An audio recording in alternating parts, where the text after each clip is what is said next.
You're listening to 94.4 FM, Salford City Radio, the Friday sports show of your host, Jimmy Petruzzi, bringing you all the news from the local area and around the world. We bring you some fascinating insights on the show. We've been very fortunate to interview some of the world's best athletes, sports people, footballers, coaches, trainers, and we've also brought you the segment. We're bringing the segment where we bring some of the most influential people in the world of psychology who talk about their research and give us an insight into their work and mental health in general. Today we're a really fascinating guest who's going to talk about her experience of being a swimmer at the very highest level, her competitions and what she's doing now in passing knowledge, her skills on teaching, which we really need. It's really great when athletes who've reached the highest level are able to sort of mentor and give some input to up-and-coming people who are doing the best they can to be the best they can be. So, Lauren Quigley, former GB swimmer, welcome to the show. Great to have you on board. Hi Jimmy, thanks. I'm really looking forward to being on here, and just thanks for asking me to be on. It's a pleasure. You know, it's great to have you on board, and I think it's really important that we sort of keep swimming out there and keep the publicity going. I think it's a great sport, and swimming, and you know, a lot of people listening to the show watch the Olympic Games and the Commonwealth Games and the World Championships even, but obviously all year round there's many events and you know that go on. And I suppose let's start from the beginning, Lauren. How did you get into swimming yourself? I mean, what was your sort of inspiration to get into swimming? Just to touch on what you just said, swimming's a great sport, and it's really funny to talk about the start of my swimming, because I come from a very swimming family. So my aunt went to the Olympics in '84 for the 400 IM, which is a distance medley event, and then my mum swam for Great Britain. She was a backstroker, so I sort of followed her footsteps as well. So me and my brother swam. Mum didn't want us to swim. She actually tried to put us in every sport but swimming, which is quite funny. So we tried them all, and then ended up back to swimming, because I always say I think if you try and stop a child from doing something, a bit more, and I loved it. So I got into swimming that way. Learned to swim first of all, and then carried on and progressed through that. And just carried on, loved it for pretty much all the way through. Yeah. And it's given so much swimming. It gives you so much more than just getting in the pool and swimming up and down. It's, you know, friendships, lucky for me, all over the world. It gives you skills, time management.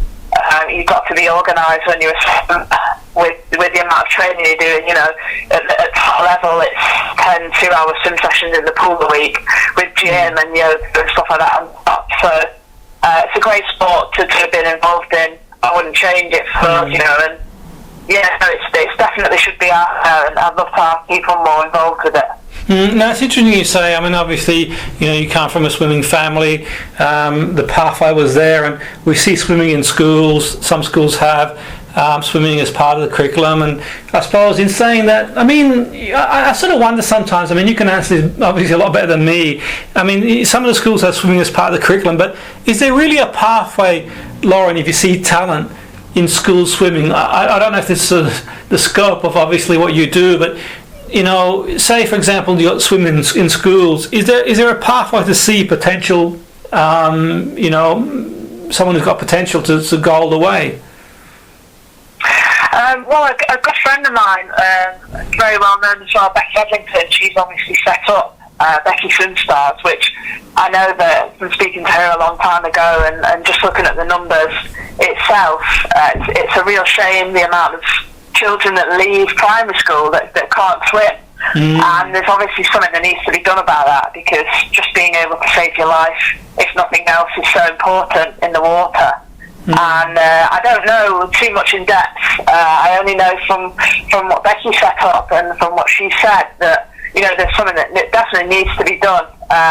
You know, I've obviously retired, and I'm now going into more of the side of looking into stuff like that.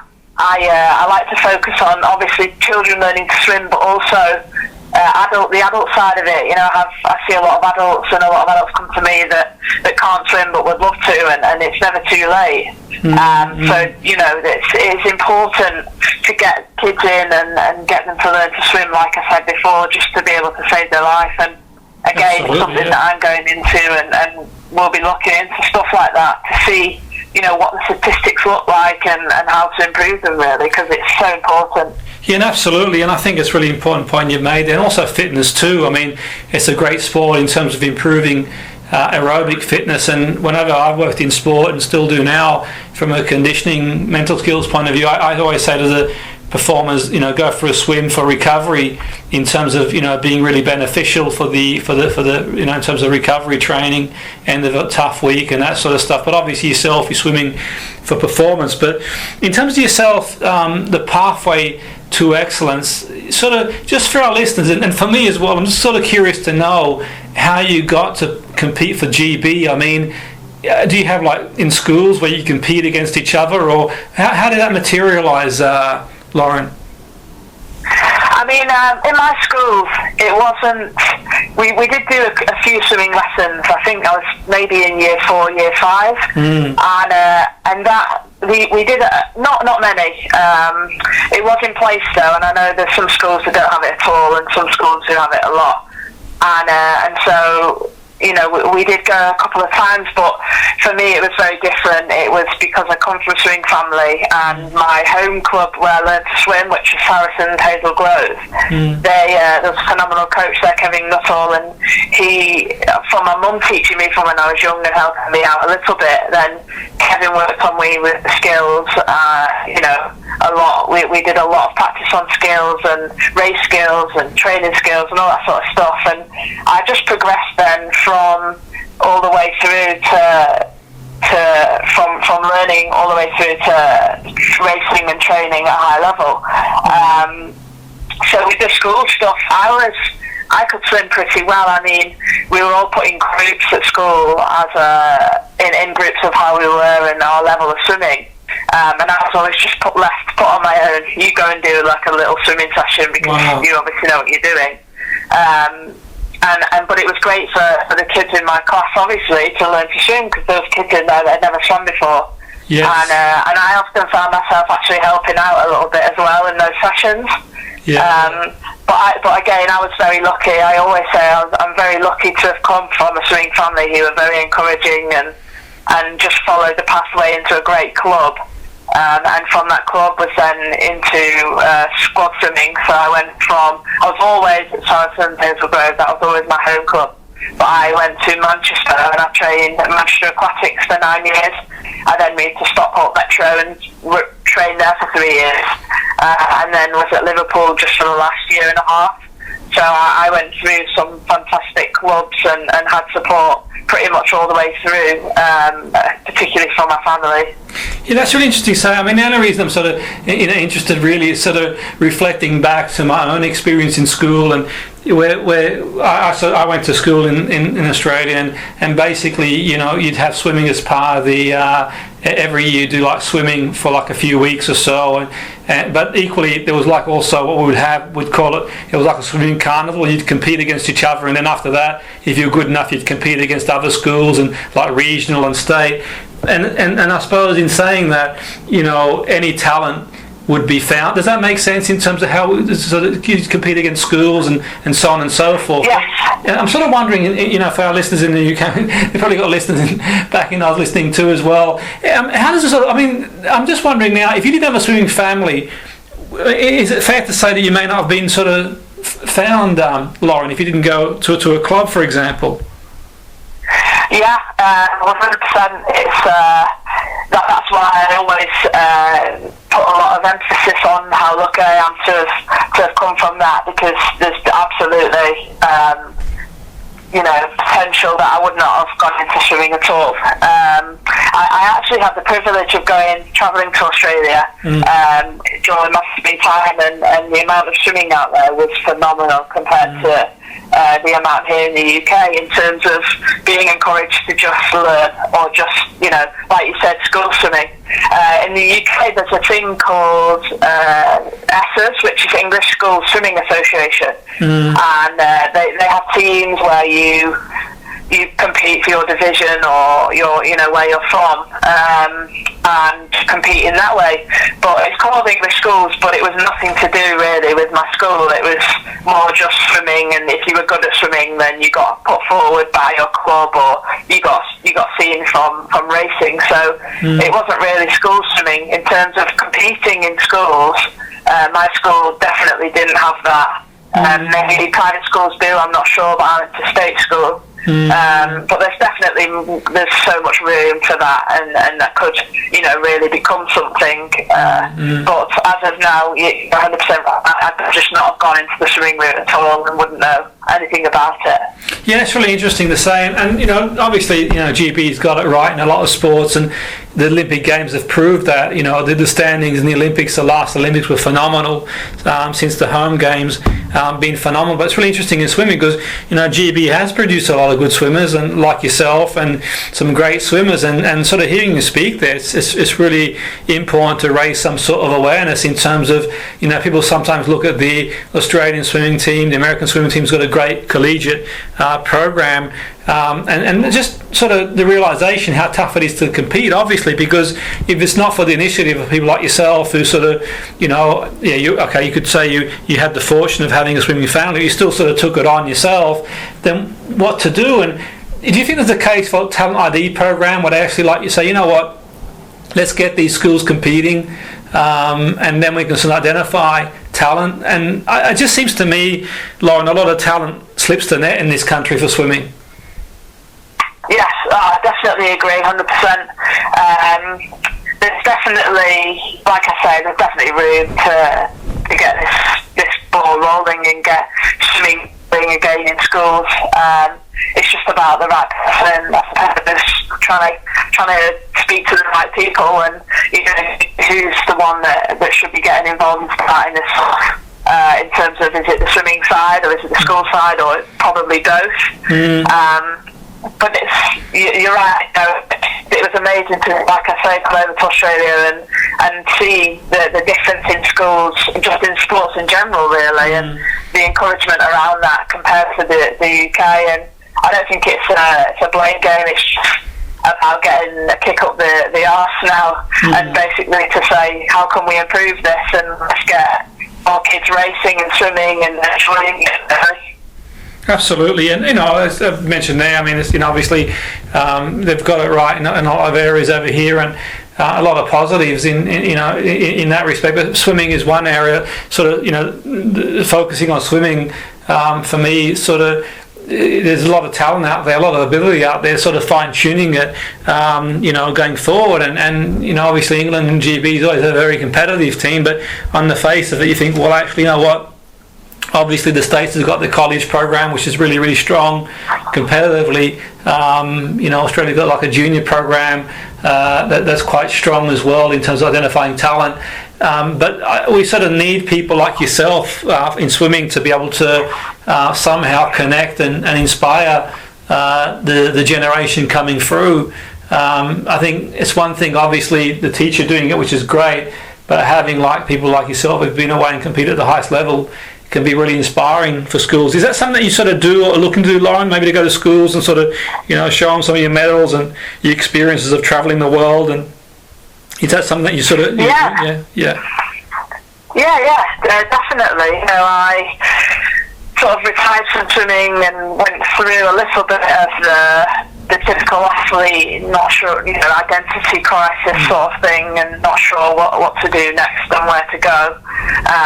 And I always said through my swimming career that I'd love to inspire and help the next generation of athletes and swimmers coming through. And it was just about how I was going to do that that I was, really thinking about. I'd love to help out with the next generation now, and I do always want to be involved in sport. And so I'm in that phase of just been thinking about the best way for me to do so, and going to schools is 100% one thing I would love to do. I'd love to work with athletes also one-to-one and go into like a mentoring sort of model, because I studied basically swimming for 18 years really, and if you study something for that long, then I think people tend to know what they're talking about with it. Absolutely, and, I definitely don't have all the answers, but I went through a big roller coaster like most athletes do, and I'd love to be able to not let that go to waste now and help the next generation of swimmers. And again, it's not about getting every single swimmer to go to the Olympics, because it's not going to happen. But it's just about helping anyone really with their own journey in swimming and making it the best journey they can possible. And if I can help someone with that, then that's what I want to do. So. Absolutely, and it's really interesting you say, and obviously you sort of went to the Commonwealth Games and you sort of won silver there in the 50 backstroke, you won silver in the medley events, and the Commonwealth Games, obviously it's a tough competition in general, but I suppose you could make the argument that the Commonwealth Games in some sports may not be as strong as say the World Championships, or obviously not, but in swimming the Commonwealth Games in swimming is obviously really, really strong. It's the field is a really strong field, and to have achieved what you did there is phenomenal. But sort of talk us through the Glasgow Games. What was that like, Lauren? Well, first of all, thank you for nice comments. It was an amazing event. Glasgow was just something else, really. I managed to experience a village, an active village, which is just something on its own.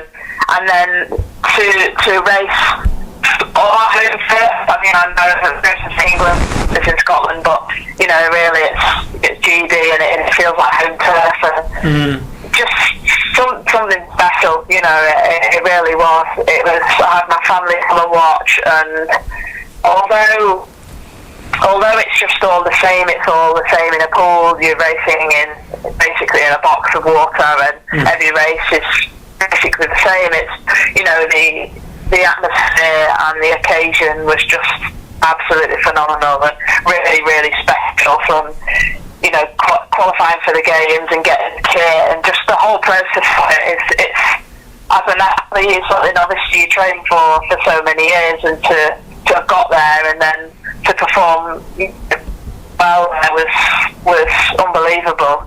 And that's just thanks to the team that I had around me, and the years of training that I put in. So yeah, it was something really special.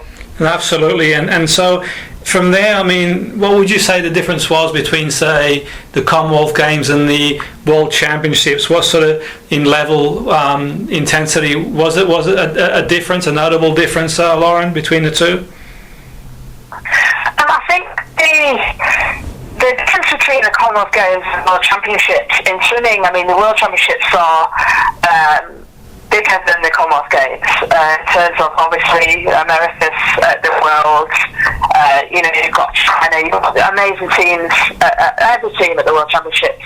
The field is very strong at the Commonwealth Games, don't get me wrong.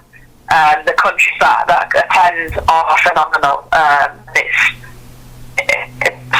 special, but the World Champs, obviously the base for Great Britain, so you've got more of your friends on the team. Yeah. Each major competition had a special touch of its own for different reasons, but I think the Commonwealth Games were phenomenal in terms of it's a multi-sport event. Like I said, there's an athletes village. The World Championships, again, it's a British team that you qualify for, and there's a lot more teams there, so it's the difference. I don't know, they both have special things attached to them, but I think the stage you probably feel is a bit greater at the World Championships. You really feel the pressure's on at the world. No, absolutely. It's really interesting that you say that. And in terms of the World Championships, what's it like when you sort of see the American team, the Australian team? You know, obviously in Europe you've got strong teams as well. The Dutch, the Italians have had strong teams, the Germans as well. The Chinese, you've mentioned there, obviously they've sort of, been strong in the last, say, 10, 15 years. And so what's it like when you turn up and you see these sort of teams that are generally traditionally, fancy to do well, and you're there and you're competing against the best? Just for our listeners to get insight, what's it like to compete against the very best? Yeah. It's funny really, because the 2013 Barcelona World Championships were very different to the 2015 Kazan World Championships. The 2013 World Champs I was starstruck basically walking everywhere. Even on the British team itself, it was my first senior GB team, and we was at the holding camp and somewhere else in Barcelona, and I just remember sitting around the table after training one evening and just looking around and thinking, oh my lord, how am I sat on the table with all these GB stars? Because these are people that I'd watched on TV and seen at competitions, but just been starstruck by them. And then obviously going over to the actual main event and seeing the Australian team and the American team, and walking past and stuff. It's just unbelievable, and you sometimes feel like, shouldn't even be here, and you just got to remember you've qualified, of course you should, and everyone there is human, and you're all on the same boat. You just got to pass on the day, and that's the job you've got to do.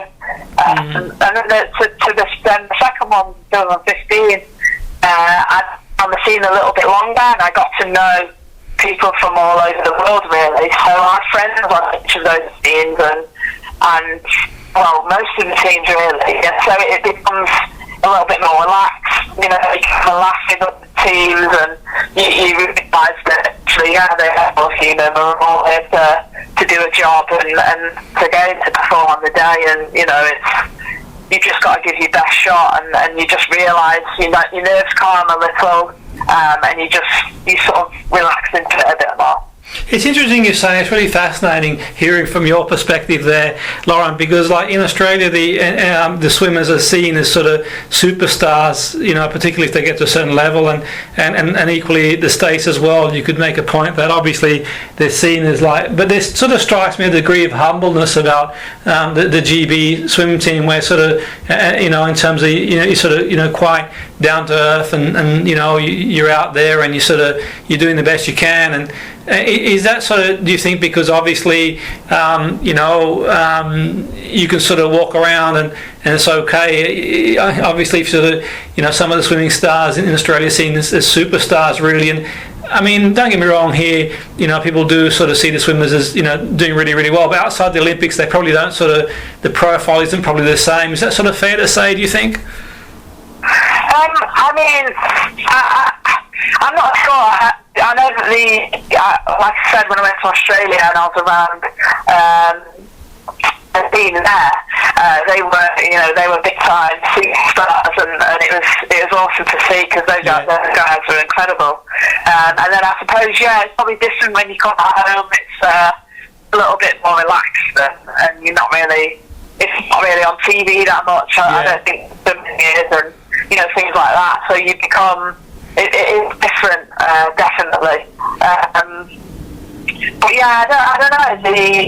The team just the team. And I think in the swimming world, it's quite nice because you race and people get to know you, and it's lovely. And on the poolside, everyone knows everyone. I still see the likes of Hannah Miley or Van Halsall or Harlan, even. Who are really good friends of mine right now, and I still think, gosh, these are just amazing athletes here. It's quite funny because when it's the race at Ponds Forge in Sheffield, or London at Manchester, or the Glasgow race pool, you and the nerves are sky high, and it's like qualifying for a team or whatever that is. And then as soon as you come out of the pool, you step outside. No one knows who you are, no one cares. So everyone's just getting up and also. It's a completely different atmosphere, obviously inside and outside. But it's quite funny to realise that actually, no one really knows that much. The guys in the pool than in the swimming world, and it's quite nice in a way. Yeah, and absolutely. I can imagine, obviously, sort of it takes off the sort of, I guess, the day-to-day pressure where, it's one of them really. I mean, the sort of parallel, I suppose the parallel is you obviously got, say, for example, the footballers, the ones at the highest level, they walk on the street and everyone sort of recognise them, and sort of once they're, to go up and obviously this day and age, pre-COVID anyway, the selfies and that sort of stuff, but I suppose in that respect, but I think it's the profile. I think you've mentioned some really, really big names there, and I think that's sort of a testimony to sport in Britain in general. I mean, the British public loves sport, and when sport is backed over here, it does really, really well. The Olympics have been a testimony, for obviously how far they can go. And what would you like to see sort of going forward in terms of to keep raising the profile of swimming in England and GB? Lauren, what's your sort of thoughts in terms of, you've been there, you've sort of done that, what can we do better in sort of England and GB to raise the profile and get more swimming champions, the next generation of yourself, really? What can we do? I think it's making the events a bit more exciting, a bit more fun. I know that there's a swimming organisation called ISL, the International Swimming League. I'm not sure if you've heard or seen anything about it, but they're doing a fantastic job at the minute to promote swimmers and swimming and show it in a different light. We have teams now all over the world where they can sign swimmers to their team, whoever the captains are or in charge of each team, and so you can be swimming for London Raw, for example, but you can have people from all over the world competing for that one team. So it's including a bit of a mixed team atmosphere and transfers and making it a bit more exciting, I think. But yeah, making events exciting. I competed in a competition called Jewel in the Pool, which was America versus Europe. Okay, and it was the most exciting competition I've ever done. Just phenomenal, and it was just the atmosphere. It was in Glasgow, and it was a really this competition, and the crowds were big and excited, and it was on TV. And I just think more events like that, showcasing our swimmers more on TV, and making the guys on the teams. They work hard. They train for hours on end. And, it's just about getting them out there a bit more and showing excitement around it, and really pushing athletes forward, and just like I say, just getting excited. And absolutely. And what about the funding side of things, in terms of one of the things that sort of I sort of do on this show whenever I interview athletes like yourself is sort of hopefully sort of policymakers and funders are listening out there, and how much difference does it make to sort of fund a program to help the athletes become full-time where possible? Lauren, what's the sort of funding situation like in swimming? I know this is sort of based on your experience, but just generally speaking, what was that like? Yeah, I mean, swimming, people don't get into swimming for money, as you can imagine. And like I said, they work hard, and the funding situation is difficult. Unless you're obviously a Olympic champion, it is hard. It's hard to be swimming. It's hard for just national governing bodies in general.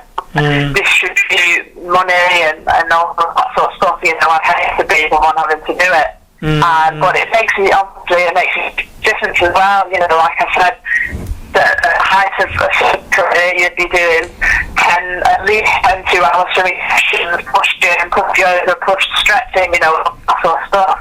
So it's hard, it's tough to be able to balance that, and then a job is made up of fund, and you need that help. So absolutely, it's really difficult, and the thing with it is, we want people to perform, and swimmers to perform, and other sports to perform, but then they need that support to then be able to do that at the best level they can, and bring home the medals and everything that's wanted and needed. So it's a difficult position for a lot of swimmers and athletes, and I think it's, like I said, I'd hate to be the one having to decide and distribute it, really.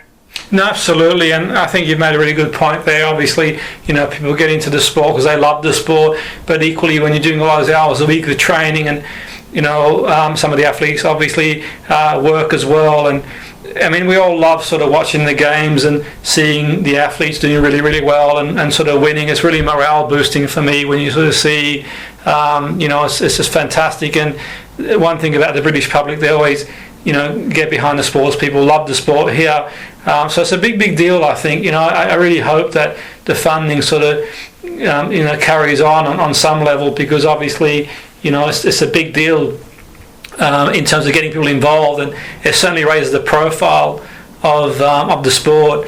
A champion, raises the profile immensely of any sport. So I think it's really important that that sort of carries on and keeps going. And in terms of yourself, Lauren, where do you sort of go from here? What's your sort of vision from now? Obviously, you've got a lot of experience to offer. You sort of are in mentoring now, in sort of coaching, motivational speaking. Sort of, what's your sort of vision from where you are now? Like I said earlier, I always want to stay in sports. I'd love to stay involved in swimming and in sport in general. Like I said, I'd love to carry on with, or start really getting into the mentoring side of things and helping the next generation of athletes come through. And I'm just not just outside the water, inside the water. I'd love to make some moves with that and encourage the younger ones to get in the water, or to just get people in and confident and loving the sport that I absolutely love. And I want to share that, and not just younger kids, adults, just anyone really who I can help in the water in any way. That's what I'm looking at doing. So here in the UK, I'm going to start coming back after having 2 years in Lanzarote now, but also looking at maybe doing some camps abroad and potential for other areas as well. So just really looking to things and hoping to set up some stuff now in the UK. Fantastic. And have you got anything sort of at the moment that you can provide details to, if anyone sort of listening wants to sort of get in touch to maybe do some mentoring? I think just check out Quigley Sport on the social media platforms. There'll be things coming out there over the next few weeks. Really, just keep your eye out there. But just any that. Absolutely. No, and in terms of, say, any young, listeners who are contemplating getting into swimming, and they've, listened to you sort of speak and sort of, heard about what it's like to compete around the world, and obviously have opportunities that result from doing so, but a lot of hard work, obviously, hard work and dedication. What would you say to any person sort of looking to get into swimming, maybe competitively? Lauren, what are some sort of words of wisdom from someone who's been there and done that?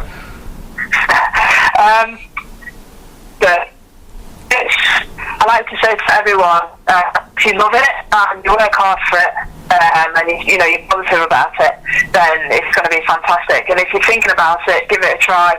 I will say swimming is sport, but it is incredibly rewarding. If you love it and you want to work hard at it and train for it, I would not change the sport that I did for anything, and I just really encourage everyone to get into it. That's really inspiring, and I'm sure that that sort of message will, it's a sort of take-home message for anyone at any age listening, really, particularly any young person sort of contemplating what it's like to get involved and go from there. But it's been fantastic, Lauren. I've really enjoyed speaking to you. It's been really fascinating. I know that listeners have as well. It's been a really interesting insight into what it's like in the world of swimming at the highest level. And thank you very much for coming on board and sort of speaking about your career and sort of where you're going from this point in your career moving forward. Thanks very much, Lauren. Yeah, no. Thanks, Jimmy. Thanks for having me on. It's been amazing, and hopefully, it helps or encourages people out there. So, thanks so much. Absolutely. That was Lauren Quigley, former GBR swimmer now, who's doing mentoring and coaching, and he's getting involved in inspiring a younger generation of swimmers, and also offering her expertise to people of all ages. Really fascinating insight into the world of swimming. 94.5 FM, Salford City Radio Friday Sports Show. Your host, Jimmy Petruzzi. That was Lauren Quigley, former GBR swimmer.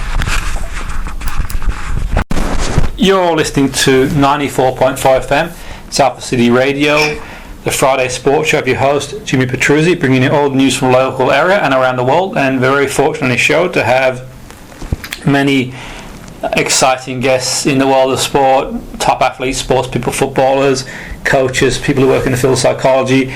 Our segment, we've been speaking to people who are in the field of psychology and related fields. With some really fascinating guests, and the world's leading people in the field of psychology has shared their insights and expertise on the show, and insight into their thoughts and feelings in areas around mental health and sports psychology. And today we have a really fascinating guest, a student. We had a couple of months ago an interview with Professor Peter Kinderman, who shared some really fascinating insights into his experience and expertise around diagnostic labels, and it was a fascinating conversation. It was a really well received show. It received a lot of good feedback, a lot of positive feedback. People were really fascinated by the show. It's still available to listen to. Today we speak to one of Peter's learners from the University of Liverpool University, I should say, studying psychology. He's been doing some research, some undergraduate research around depression. So it's a bit of a follow-up, I guess, from that to a point, but we'll get some extra insights into the research our guest has been doing today. So Melissa Booth, welcome to the show. Great to have you on board. Hi, thanks so much for having me. It's great to have you on board, and sort of following on with some of the fascinating insights that Professor Peter Kinderman gave us a few months ago. It really was fascinating. Obviously his work has been very influential in the UK and around the world, and really, really fascinating and makes a lot of sense. Tell us about the research that you've been doing with him. Tell us a bit of an insight in terms of what you've been doing. Yeah, so we basically wanted to follow on with Peter's ideas, which is really the idea that we want to change the way that we think about mental health problems. Yeah. And a way of doing this is to essentially change the language that we use when naming these experiences. So, as Peter mentioned, the traditional way of thinking about depression and anxiety is of them as mental illnesses. And this has kind of led us to want to understand our low moods as a genetic condition. And that's kind of followed the idea that, people are anxious because there's something wrong with them, because they're disordered and it's their brains. Mm-hmm. And that's that biomedical viewpoint. But we're not sure that that's necessarily helpful. Mm-hmm. And maybe it's best to think of it in a collective terms, why we get anxious, and trying to close that there's such a distinction between normal and abnormal. And our point really is with this research is that at the moment the language that we're using isn't reflecting that view, it's reflecting that traditional view. So it's more that, it's a serious issue, and we want to change the way that we speak about it, because mental health issues, as we know, are life-changing and extremely distressing. Absolutely. No, it was really fascinating to sort of speak to Professor Kinderman. I've sort of followed his work for a long while as well, and read some of his. I've read a lot of his sort of research and books as well. I find them really fascinating. In terms of your motivation, yours and Professor Kinderman's motivation for doing the research, what was behind that? You mentioned there, you sort of talked about that briefly, but can you sort of give the listeners a bit of an idea what motivated you guys to do the research? Well, I think the basic aim of the research was to highlight that a change is needed, and it was kind of that we shared the same thoughts on depression. So, when people are going to the doctors and they're receiving a psychiatric diagnosis, their low mood and depression then becomes major depressive disorder. So, the term disorder itself is medical. It means a dysfunction in our biology. So we're using the language that represents that we have what's normal mental health and that distinction of major depressive disorder. And I'm not sure, that's so helpful. We kind of follow the same belief that depression's best thought of as an experience. And, distress is a normal part of life. It's not abnormal. And that comes from whether it's financial struggles or losing our job or trauma. And in relation to the language and why we wanted to focus on that, it's recognising that terms like disorder represent that way of thinking. And that does have severe consequences. For example, there was an anti-stigma campaign a few years ago with that well-known slogan, mental illness is like any other illness. Yeah. And it was kind of thought that would reduce stigma because it's comparing it to a physical illness that, is more accepted. But what actually happened was kind of the reverse. It increased the idea that there's a difference between you and me, and that they're disordered and they have something wrong with their brains. And so we know that the language that we use really does have a knock-on effect. It can prevent people from getting jobs. That way of thinking that what we are experiencing is incurable, so it has less hope for the future.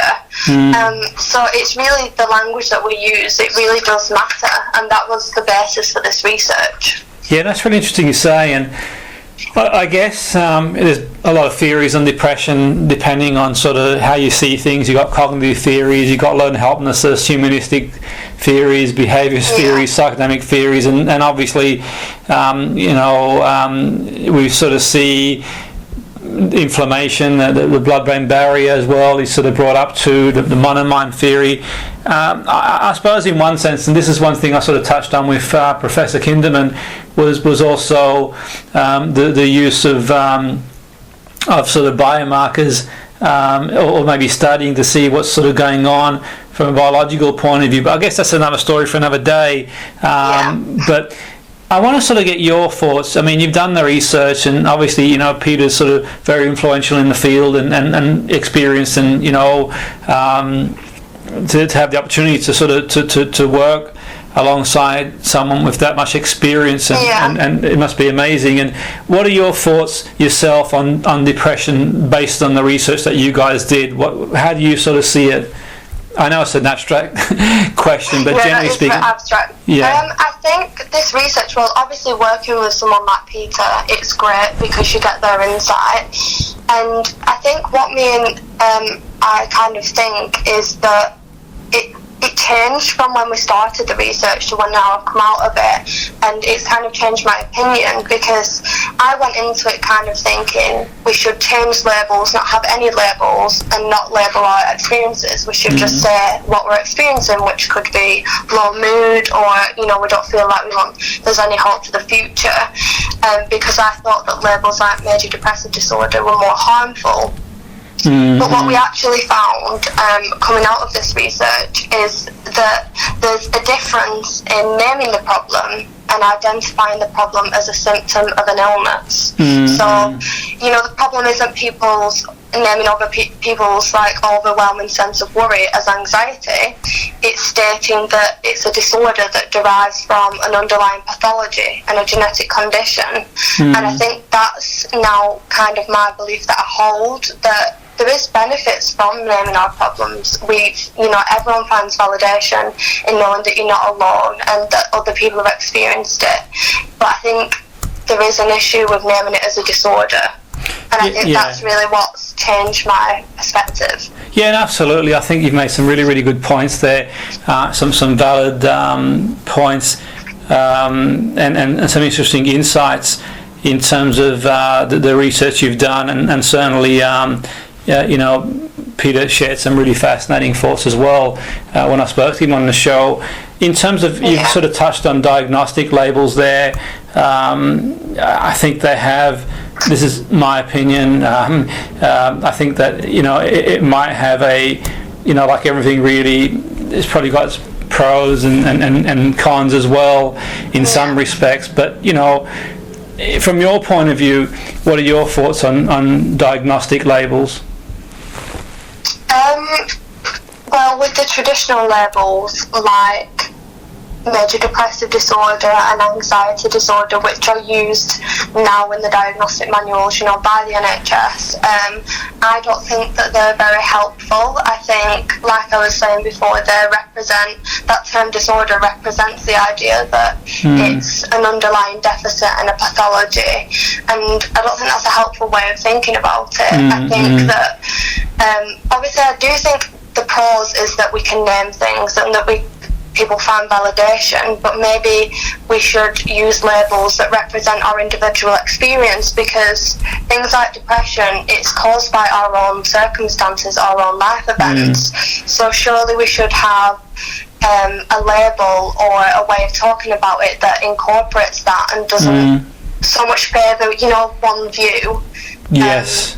So I think that's my view on it, really. But yeah, no, absolutely, and I think that obviously you've been doing the research and that sort of no doubt you'll sort of carry on researching and obviously Peter's been very influential in the field and he makes some really, really great points there. The only thing I would say, Melissa, is I guess with the labels you get some sort of standardisation in diagnosis across different treatment providers. In one sense, so for example, you've got a base to work with. I suppose the drawback is you may get over-diagnosis as well, but I think the challenge obviously in depression, and I don't profess to be a clinical expert in depression, is that the spectrum where you've got, say, sub-threshold, someone might have constructs and have days where they don't feel so great, but then you might have the treatment-resistant person, no matter what they do, things don't seem to get better. And somewhere in between. But in terms of you've sort of been doing the research, you've sort of got to where you are now, and we've talked about the labels. But I suppose in one sense, do you think the labels possibly may be useful in say guiding research and maybe treatment and maybe sort of standardising across a broad range of areas? Would you sort of, weighing it up in the time you've been researching, would you say that you mentioned there, I think, in my words, not yours, I suppose, it could lead to stigmatisation. Do you think that may be the negatives of stigma and maybe a misdiagnosis and maybe even simplifying behaviour is something that we need to look at? I think personally, and what I've seen from doing the research and what I've read, is that yes, labels, they do have a way of enabling us access to services and providing treatment and communication, but as Peter's kind of suggested we should then change that system, because it is, although it seems standardised, for example, with major depressive disorder, there's so many symptoms that two people could have a diagnosis of major depressive disorder but have none of the same symptoms. So there's kind of already a problem with the standardisation. Yes. So I think it's kind of difficult to argue for one or the other, but I think what we've also found with this research is that the labels that you hear can have negative effects.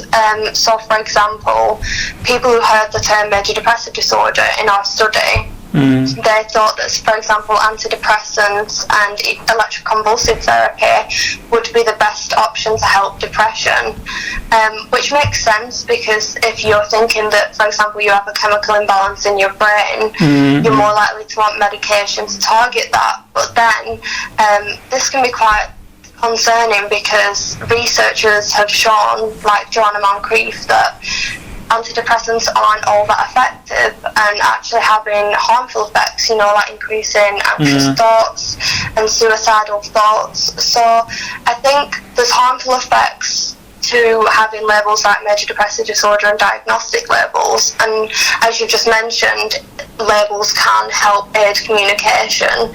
So I think it's about, as Peter suggested, changing the system, and obviously still including labels, like we used a label major depressive episode, which that's actually still in the diagnostic systems now, it's just not used.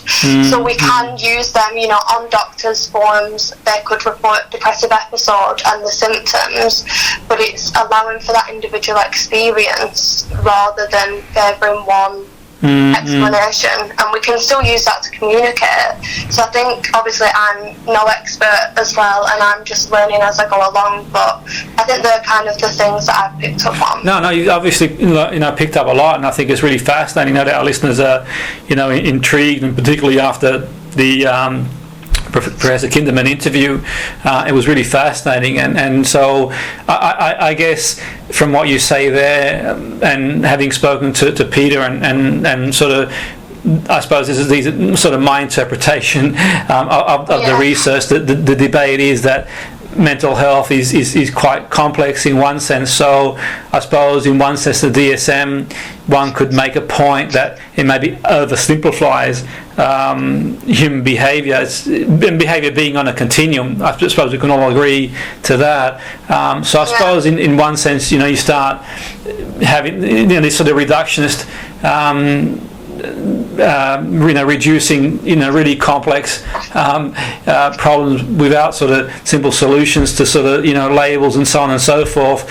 You could lose that sort of human element, and that's what I really found it fascinating when I spoke to Peter. We talked about the, like, for example, brain inflammation being one theory now, but I suppose in one sense I went away from that interview thinking, well, maybe it is the chicken or the egg. Who knows what happens first, and the and obviously there is the chance, because you're relying on someone's experience to be able to sort of map your criteria, for want of a better word, to a label. And I suppose it's always hard, Melissa, I think, to draw a parallel to physical health, because I suppose, not that I'm a medical person, but if you went to, say, a GP because you were feeling tired and whatever, then they may investigate that through taking blood tests. And for example, if someone was to have low blood sugar or high blood sugar, then you got those sort of biomarkers. And I suppose in mental health you are relying on the person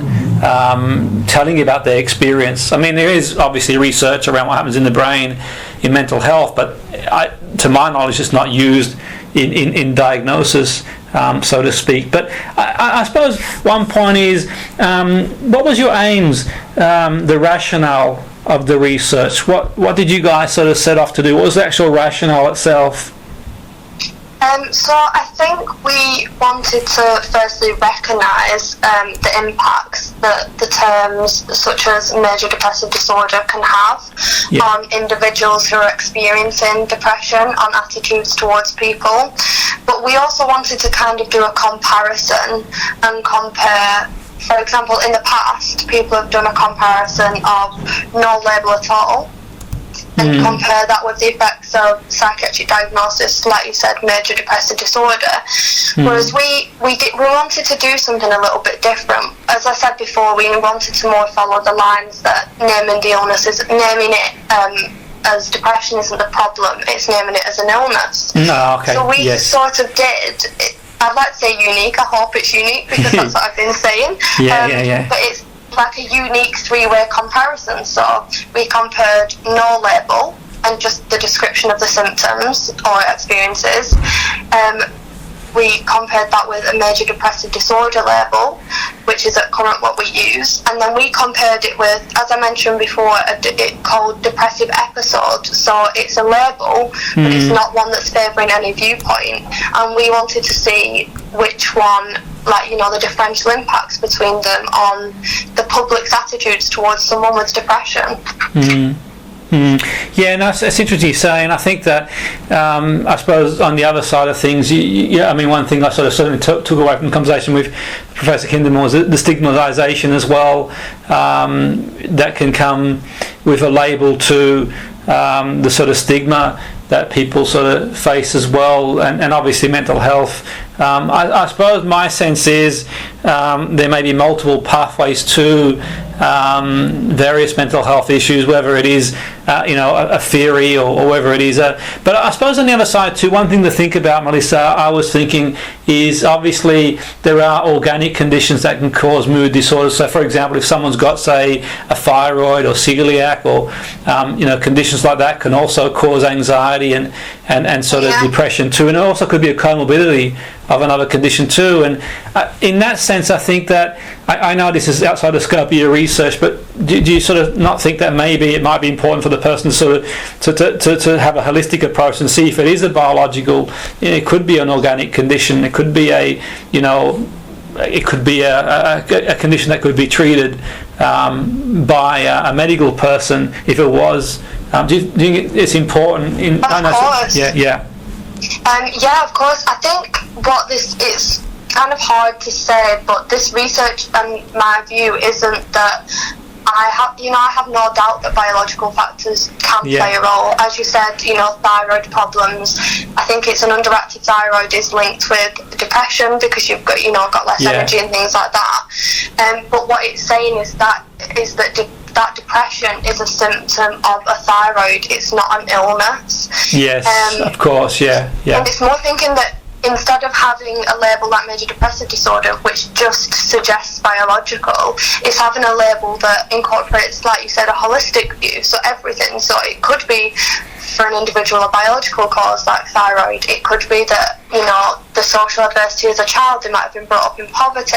Absolutely. It could be that they've experienced loss or trauma, or just come back from war and experiencing severe trauma.